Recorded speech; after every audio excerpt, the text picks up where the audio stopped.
No nii, esikoht käes, et mis meeleolu see tekitab?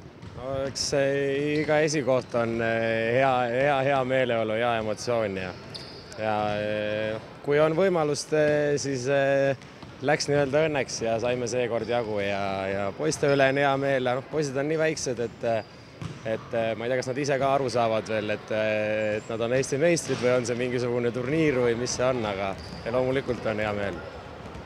Mis tundeid teile see rändkarika idee tekitab, et ikka tulete järgmine aasta tagasi seda karikat kaitsma või? No eks need tunded võib-olla tekivad siis, kui see karikas ära võetakse mõnikord, aga ei, ma arvan, idee on väga kihvt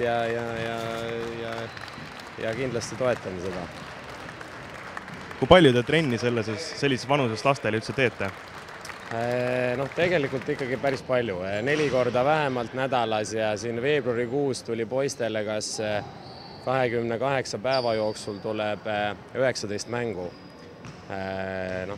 Treeneri jaoks kõik nädalavahetused on sisustatud ilusasti.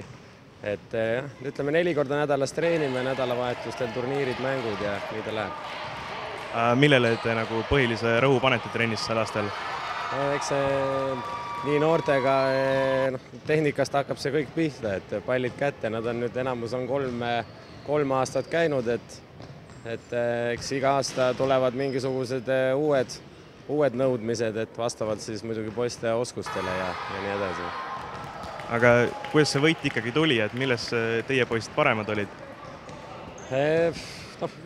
Raske on öelda, milles paremad olid, aga eks igas võistkonnas on omad mängijad ja meil on üks pikk mängija ja tagumisi mängijaid ja ma arvan, et võrdsed võistkonnad järgmine kord ei ole üldse kindel, et see sedapidi läheb, aga jah, seekord oleme rahul ja väga õnnelikud selle üle muidugi.